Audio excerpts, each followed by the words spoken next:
제가 고등학교 다닐 때 제일 하기 싫었던 것이 뭔가라고 생각을 해보면 아마도 야간 자율학습이었던 것 같습니다. 보통 수업은 대충 4시나 5시 정도 되면 끝나지 않습니까? 그런데 그 이후에 남아서 공부를 더 하는 겁니다. 평소에는 저녁 6시부터 9시까지, 그리고 시험 기간에는 10시까지, 그리고 고3 때에는 11시 반까지 학교에 남아서 공부를 했었습니다. 그런데 이게 말이 야간 자율학습이지 자율적으로 할 수 있는 게 하나도 없는 시간입니다. 화장실도 마음대로 못 가고요. 공부하면서 간식 먹으면서 하는 것도 안 됩니다. 그리고 음악을 듣거나 졸음을 쫓기 위해서 라디오 같은 거를 들으면서 공부하는 것도 안 되었습니다. 유일하게 저희들이 귀에 꽂을 수 있었던 것은 영어 듣기 평가 공부를 할 때에만 그 영어 테이프만 귀에 꽂을 수 있었습니다. 그런데 여러분, 사람의 심리라는 것이 하지 말라는 거는 어떻습니까? 저랑 마음이 같으시네요. 더 하고 싶잖아요. 참다가 하루는 친구와 사고를 치기로 결심을 했습니다. 간식이 너무 먹고 싶은 거예요. 저녁밥도 많이 먹었는데. 그래서 친구랑 몰래 둘이 야간 자율학습 시간에 교문을 빠져나와서 편의점을 갔습니다. 혹시나 걸릴까봐 책상과 의자를 화장실에 숨겨놓기까지 하면서 나가서 편의점을 갔습니다. 맛이 어땠을까요? 꿀맛이던데요. 그런데 사람이 편의점 가기로 했으면 편의점만 가면 되는데 또 마음이 그게 아니잖아요. 편의점 옆에 보니까 오락실이 있는 거예요. 갔을까요? 안 갔을까요? 딱 한 판만 하자고 하면서 갔습니다. 그런데 제가 한 판만 했을까요? 더 했을까요? 어떻게 그렇게 잘하세요? 시간 가는 줄 모르고 재밌게 했습니다. 어느덧 시간을 보니까 이제 불안한 시간이 됐습니다. 이제 더 이상 있으면 안 되는 시간 정도가 됐더라고요. 그래서 친구하고 같이 들어가면 걸리니까 각자 흩어져서 몰래 숨어서 교실로 조심조심 돌아오는데 걸렸을까요? 안 걸렸을까요? 너무 잘하시네요. 딱 걸렸습니다. 거의 교실에 다 와서 야자 선생님한테 걸렸습니다. 저도 걸리고 연이어서 뒤에 오던 친구도 같이 걸렸습니다. 그런데 하필이면 그날따라 이 야자 감독하시는 선생님이 무섭기로 악명이 높은 분이셨습니다. 뭐라고 변명을 하지? 뭐라고 얘기를 해야 덜 맞을까? 맞는 건 확정적인 것 같은데 뭐라고 얘기를 할까? 하여튼 고민을 하는데 너무 당황을 해서 생각도 멈춰지고 이게 딱히 변명거리가 떠오르지 않는 겁니다. 그래서 그냥 솔직하게 기어 들어가는 목소리로 오락실 갔다 왔다고 얘기를 했습니다. 양심상 편의점에는 한 15분밖에 안 있었고 오락실은 1시간 있었으니까 오락실이라고 얘기를 했습니다. 그랬더니 선생님이 어디 고3이 오락실을 가냐고 엎드려 그러더니 저의 엉덩이를 때렸습니다. 그래서 맞고 교실로 들어왔어요. 다음은 친구 차례잖아요. 그런데 친구에게도 선생님이 똑같이 어디 갔다 왔냐고 물으시는데 이상하게 맞는 소리가 안 들리는 겁니다. 저는 맞았는데 친구는 맞는 소리가 안 들려요. 그러더니 갑자기 조금 있다가 친구가 웃으면서 들어오는 거예요. 너무 억울해가지고 제가 물어봤습니다. 너 뭐라고 얘기했길래 나는 맞았는데 너는 안 맞느냐?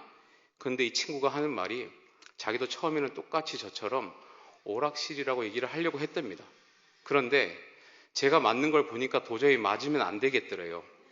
그래서 순간 떠오른 생각이 편의점 갔다고 하자. 대신 저녁 먹은 게 체한 것 같아서 소화제 사러 갔다 왔습니다 라고 얘기를 했대요. 그랬더니 선생님이 그냥 들어가라고 하셨다는 겁니다. 저는 왜 바보같이 오락실이라고 했을까요? 그런데 사람 심리가 그런 것 같습니다. 하지 말라고 하면 더 하고 싶고, 못하게 하면 괜히 억울하고. 여러분, 남의 떡이 어떻게 보입니까? 더 커 보이고. 같은 음식을 먹어도 옆 사람이 먹는 게 어떻게 보입니까? 더 맛있어 보이고. 저만 그런 게 아니네요. 그죠? 예.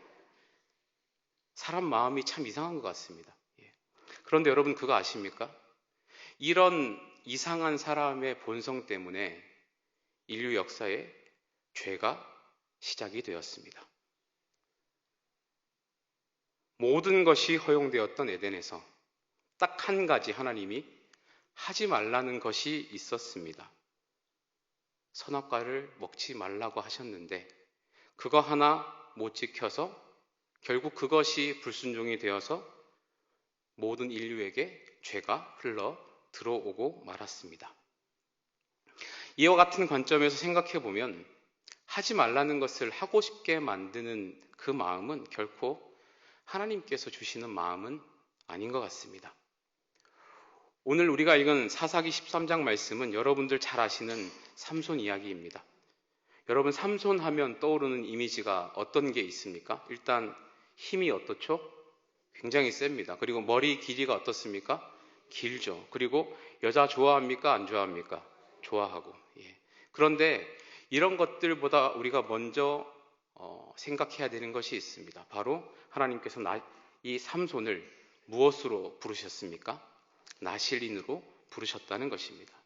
왜 나실인으로 부르셨다고 오늘 말씀에 기록하고 있습니까? 이스라엘 민족을 블레셋의 핍박으로부터 구원하기 위해서 삼손을 택하시고 부르시는 장면이 오늘 이 사사기 13장의 말씀입니다.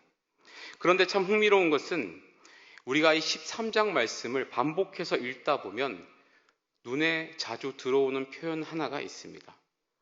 뭔가 하면요, 빈번하게 등장하는 표현인데요. 바로 유독 뭘 하지 말라는 표현이 굉장히 많다는 것입니다. 13장 3절 말씀부터 제가 한번 읽어드리겠습니다. 눈으로 따라오시면 좋겠습니다. 여호와의 사자가 그 여인에게 나타나서 그에게 이르시되 보라, 내가 본래 임신하지 못함으로 출산하지 못하였으나 이제 임신하여 아들을 낳으리니 그러므로 너는 삼가 포도주와 독주를 마시지 말며 어떤 부정한 것도 먹지 말지니라. 그리고 이어서 나오는 5절 말씀도 이렇습니다. 머리에 삭도를 대지 말라. 7절은 뭐라고 되어 있습니까? 포도주와 독주를 마시지 말라. 부정한 것도 먹지 말라.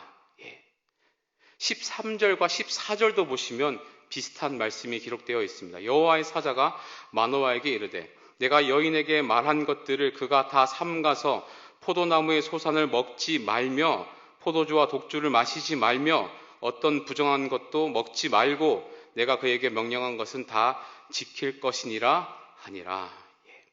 계속해서 등장하는 표현이 무엇입니까? 하지 말며, 하지 말라, 삼가며, 금하며.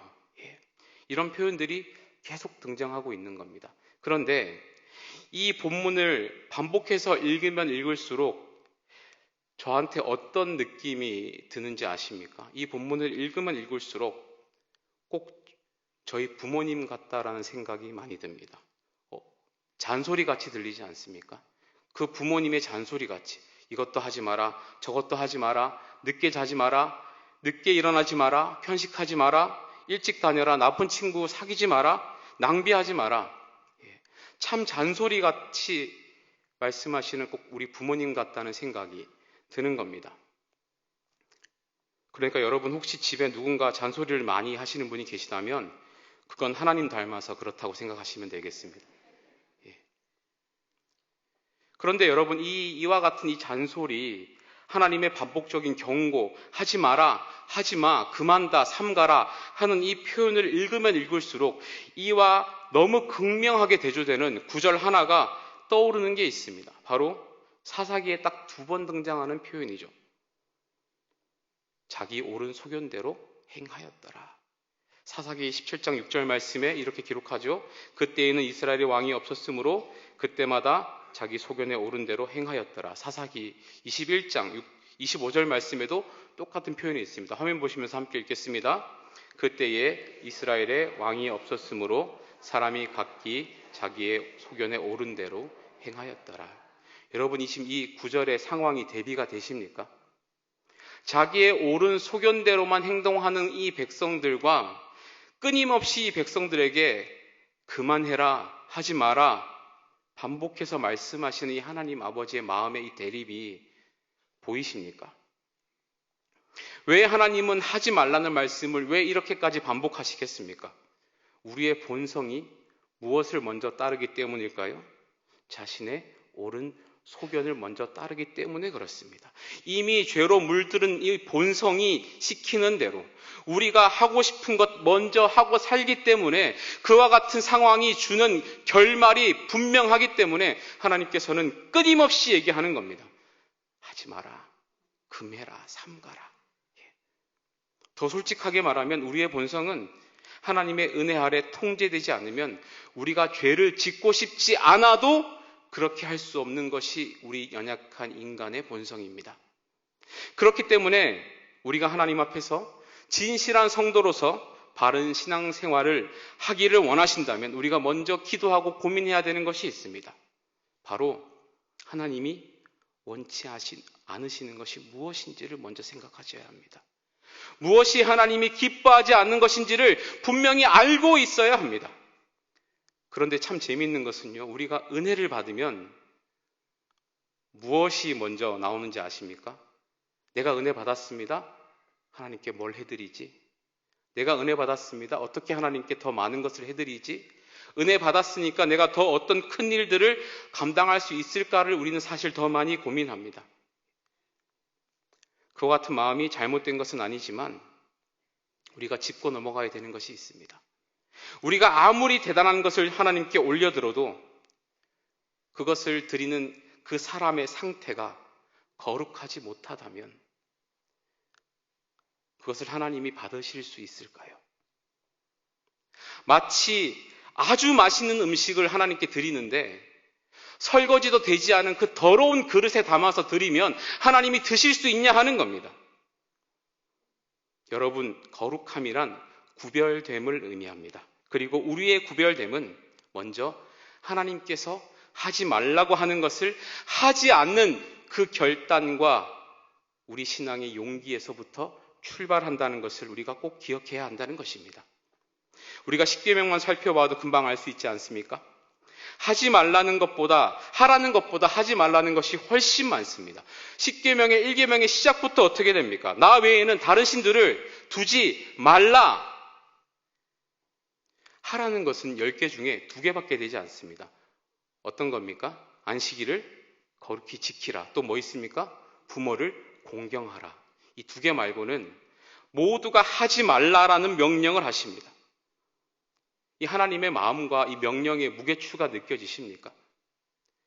우리가 참된 신앙을 하나님 앞에 보여주고 지키려면 우리는 하지 말아야 할 것을 하지 않는 그 신앙의 결단과 용기에서부터 출발해야 된다는 것입니다. 그리고 하나님이 하지 말라는 것을 하지 않는 것이 우리에게 경건이 된다는 것을 기억해야 합니다.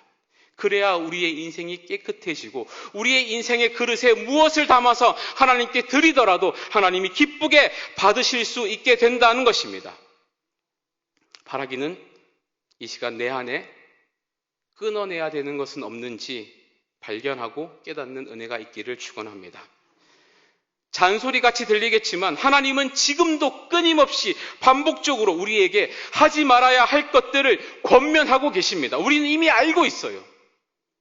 세상의 여러 가지 탐욕들, 욕심들, 내 생각과 마음을 마비시키는 중독시키는 것들, 부정한 방식들, 정직하지 못한 것들, 음란과 거룩하지 못한 태도들, 이런 것들을 먼저 끊어내는 것이 시작되어야 우리에게도 은혜가 다시 시작될 수 있다는 것을 믿을 수 있기를 주님의 이름으로 간절히 축원합니다. 그런데 오늘 성경은 이와 같이 하나님의 일을 위해 거룩하게 구별하여 부른 나실인과 같은 우리에게 너희들이 구별되어 나실인의 인생을 살아가기 위해서는 반드시 지불해야 하는 실천적 대가 2가지가 있다는 것을 우리에게 말씀하고 있습니다. 첫 번째는 무엇인가 하면 하지 말아야 할 것을 하지 않는 이 성결한 삶의 시작은 따라합시다. 부모 세대부터 시작되어야 한다. 4절 말씀입니다. 우리 함께 읽어보겠습니다. 4절 말씀 함께 읽습니다. 시작. 그러므로 너는 삼과 포도주와 독주를 마시지 말며 어떤 부정한 것도 먹지 말지니라. 자, 지금 여기서 여러분들 보실 때 너는 이라는 이 대상이 누굴까요? 여기서 너는 이 삼손입니까, 여러분? 누굽니까? 삼손의 엄마를 말하는 겁니다. 그러면 여러분, 하나님이 지금 삼손의 엄마를 나신이로 부르셨습니까? 하나님께서는 분명히 삼손을 나실인으로 부르셨습니다. 그런데 왜 삼손이 지켜야 할 이 명령을 부모에게 먼저 하시냐 하는 겁니다. 그 이유가 무엇이겠습니까? 구별된 나신인의 삶은 어디서부터 출발하는 겁니까? 그 부모에게서부터 출발해야 한다는 것입니다. 기성세대가 먼저 본이 되어야 한다는 것입니다. 우리 어른들이 먼저 구별되어야 다음 세대의 성결도 시작될 수 있다는 것을 하나님이 분명히 보여주시는 것입니다. 최근에 살펴본 한 통계에 따르면 지난 9년 동안에 미성년자를 대상으로 한 강력 범죄 비율이 10배 증가했다는 통계가 있습니다. 학교 폭력은 어떻습니까? 2022년의 한 조사에 따르면 2020년에 발생한 학교 폭력에 비해서 2023년에 3배 넘게 증가했다라는 통계도 있습니다. 그리고 그 연령이 점점 낮아진다고 보고합니다. 고등학생들의 학교 폭력은 줄어들고 있는데 반해 초등학생과 중학생들의 폭력은 증가하고 있다는 통계를 보았습니다. 대체 이 아이들이 이와 같은 나쁜 행동을 어디서 배우는 겁니까? 끼리끼리 배우는 겁니까? 많은 전문가들이 말하는 여러 가지 요인들이 있겠지만 저는 다른 곳에서 그 이유를 찾을 필요가 없을 것 같습니다. 그 원인은 그냥 이 기성세대의 악함에 있다고 저는 생각합니다. 사실 솔직히 말하면 우리 어른들이 사는 세상이 더 악하지 않습니까? 아이들에게 어떻게 그럴 수 있냐고 말할 필요가 있습니까? 그 세상에서 살고 있는 아이들이 뭘 보고 배우겠습니까? 즉 부모 세대의 바른 모습을 보여주지 못하고 하지 말아야 할 것을 가르치지 못하면 다음 세대는 반드시 악해질 수밖에 없다는 것, 하나님께서 그것을 말씀하시는 겁니다. 하나님께서 이스라엘을 구원하시는 이 사사를 세우는 일에 왜 아직도 태어나지 않은 아기를 임신한 부모가 먼저 성결하기를 원하셨겠습니까? 이스라엘을 구원할 그 사사가 하지 말아야 할 것들, 독주를 마시지 않고 부정한 것을 만지지 않고 머리를 자르지 않는 것은 누구로부터 배우는 거예요? 부모로부터 배워야 하기 때문에 그렇다는 겁니다. 이것이 부모가 지불해야 할 다음 세대의 성결을 위한 대가 지불이라는 겁니다. 우리가 자녀들을 생각하면 얼마나 해주고 싶은 것들이 많습니까? 부모 마음이 안 그런 사람이 어디 있겠습니까? 그런데 그 전에 가르쳐줘야 되는 것이 있다는 거예요. 바로 하지 말아야 할 것들을 하지 않도록 교육하는 이와 같은 성결 교육이 우리 가정과 우리 삶에서 먼저 일어나야 합니다. 하나님이 싫어하는 것이 무엇인지 분명하게 알려주고 세상 속에서 따라서는 안 되는 그 풍조가 무엇인지 분명히 알려줘야 합니다. 그리고 무엇보다 그보다 먼저 우리 부모들이 구별된 삶이 무엇인지를 내 모습을 통해서 그대로 보여줄 수 있어야 합니다. 이것이 하나님께서 삼손의 가정에 의도하신 하나님의 계획이요 뜻이었다는 것입니다. 부디 우리 모두가 성결한 삶을 살아갈 수 있기를 축원합니다. 자녀에게만 바르게 살라 말씀하지 마시고 우리부터 성결하게 살 수 있기를 바랍니다.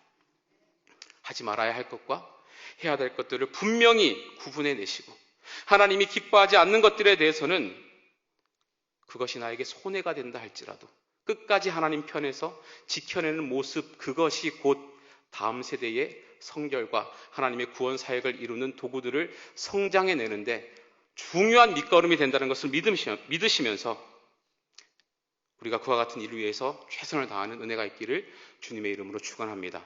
두 번째, 또 한 가지, 이 같은 맥락에서 우리가 성결한 삶을 살아가기 위해서 지불해야 되는 또 다른 대가가 있습니다. 바로 절제하는 삶을 꼭 가르쳐 주실 수 있어야 합니다. 오늘 하나님께 나실인의 양육을 명령받은 이 삼손의 부모님이 삼손에게 반드시 가르쳐야 하는 것이 있었습니다. 바로 절제하는 태도였어요. 이러이러한 것을 하지 말라는 명령은 반드시 그 인생 가운데 절제하는 태도로 나타났어야만 했습니다. 여러분, 절제가 무엇입니까? 자기를 통제하는 힘이죠. 여러분 잘 아시는 대로 삼손의 마지막이 어떠했습니까? 매우 비참하게 끝이 났죠. 왜 그렇게 된 겁니까? 절제하지 못해서 실패한 겁니다. 처음에는 하나님 명령대로 잘했을 겁니다.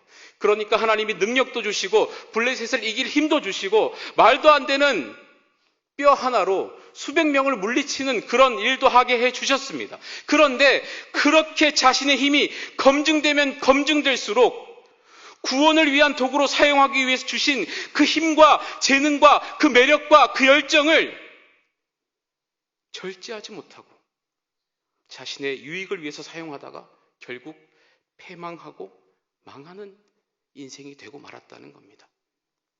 반면 우리가 요셉을 함께 생각해 보시면 좋겠습니다. 그가 총리 대신으로 쓰임받는 과정에서 얼마나 자기 자신을 통제하는 그 통제력을 발휘합니까? 군대 장관의 그 전 재산을 관리하는 자리에 있었지만 사적인 유익을 취하지 않았습니다. 게다가 그 권력자의 여인의 계속된 유혹에도 불구하고 그것을 계속 뿌리치는 겁니다. 그리고 그와 같은 통제력이 그 인생을 지키는 힘이 되어서 결국은 한 나라의 살림을 책임지는 자리까지 올라가게 된 겁니다. 한 사회학자는 이렇게 말했습니다.